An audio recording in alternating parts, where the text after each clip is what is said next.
Okay, welcome back to Let's Play Civilization 3. We're almost done this turn, and we're going to be making a few attacks on the following one. I think we'll send this knight to actually protect this immortal there, to make sure he doesn't die. Though they could just both die if we do that. I'll take the risk. I think I want to get the map of the Russians, and I think how you do that is you set up an embassy, and that lets you see their capital. Looks like they're building Sun Tzu's Art of War. They're going to be done in 14 turns. Actually, I think we were building that. But we'll be done in 11 turns. So, looks like they lose this battle. Though, looks as though we should really put a mine on that mountain to get Antioch's production up. Well, that was an interesting thing to do. Anyway, if we go talk to the Mayans, I think we can exchange maps? No? Apparently not. Though we could try to get a military alliance versus the Russians.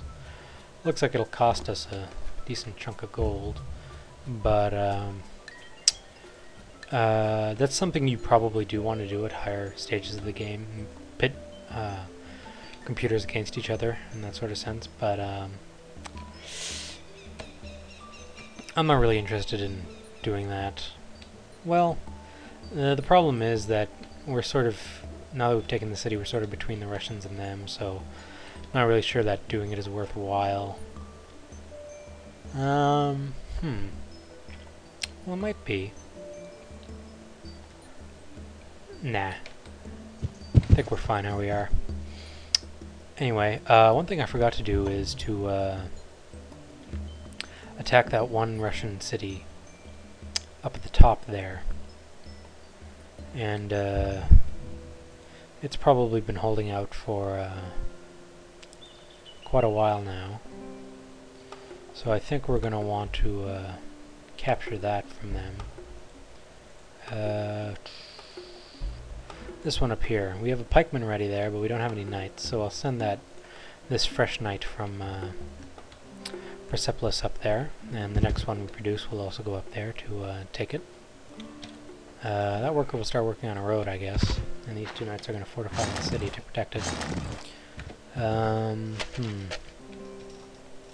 We'll send these workers over to the mountain overlooking Antioch to start mining that.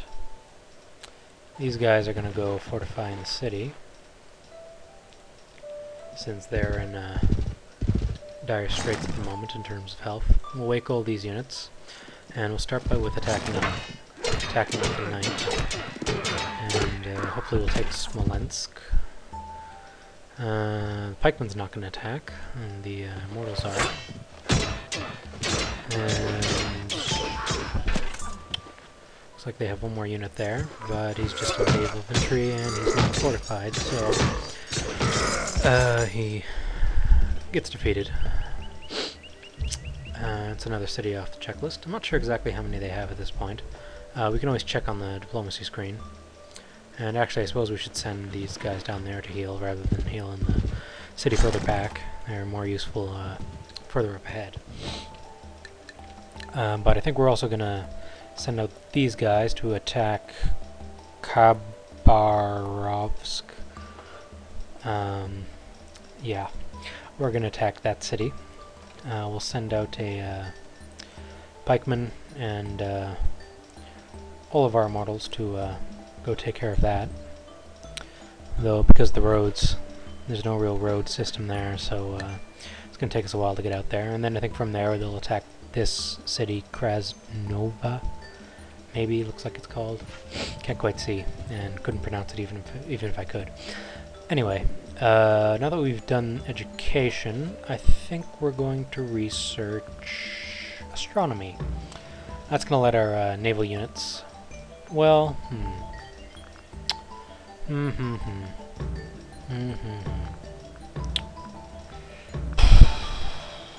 No, we'll research gunpowder.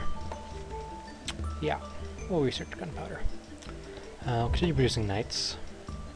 We should really build some universities, but I'm more concerned about the war effort at this point. I sort of want to make sure we have enough knights to keep the pressure up on the Russians. I don't really want to let that slip. So we're going to do that. And I think we should probably take Moscow, since it's sort of the next city in the way. And we'll divert a number of our knights down there to start working on that, I guess. This whole stack of units is going to continue moving down to whatever that city's called, and start working on that. We'll send the pikemen out to defend. Looks like they got a pikeman defending that city, so it's going to be quite hard to take, unfortunately.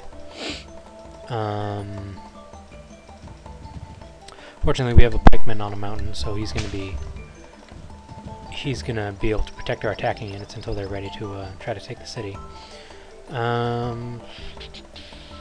We'll start building a few universities here and there.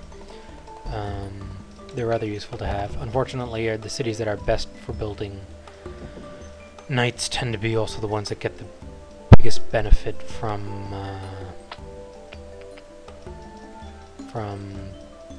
having a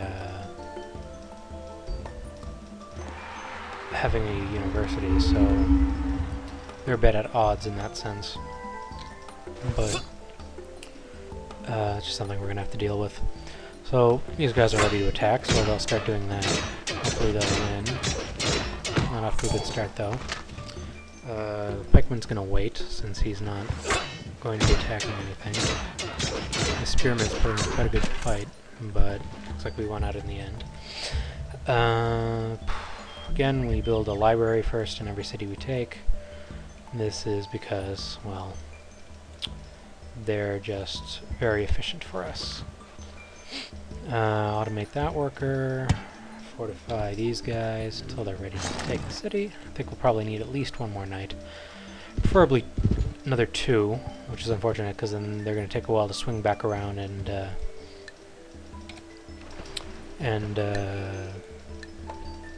conquer whatever's ahead of us. So that's a bit of a waste of time. Rostov went into civil disorder, so we'll have to take care of that. It's got plenty of food though, which is good, I guess. Looks like we've dug in pretty deep into the Russian territory, and we've got pikemen defending all of the frontmost cities, so we're fine in that regard. I don't think we're going to need to worry about any sort of major retaliations. I'm not sure how far their territory reaches, or if they have another continent, or if they're on another island somewhere. See how many cities they have. Start by selecting peace treaty and then seeing how many cities. Looks like they have 6 cities plus their capital. So we can see 2 of them plus their capital, so they have another 4 somewhere. Oh no, we can see 3 of them plus their capital, so they have another 3 cities tucked away somewhere. They might be on another island, or they might have built somewhere on the other side of the Mayans. Can't really be sure. But we've already taken most of their main cities that's surrounding their capital, so that's a pretty big blow to deal to them fairly early on. It's going to be pretty hard for them to recover from that, I'd say. These immortals could probably move out towards that city, but don't know if they have the manpower to take it just yet. We'll send this galley ahead to start to keep exploring, and I think we're actually going to send this pikeman around to that city we're about to capture, since we'll probably need something to fortify it once we do take it. This knight is also fully healed, so he can go down there, and that should help the attack.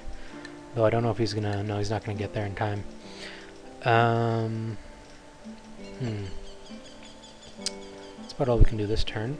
Looks like we have a spare immortal sitting around here in Giza, so we'll have to send a pikeman down there to swap him out. The city can build a pikeman for us. And one more knight, and we should be able to take that city up to the top as well. Looks like they have a few archers running around, and medieval infantry. So I think rather than try to take the city, we're going to knock off those guys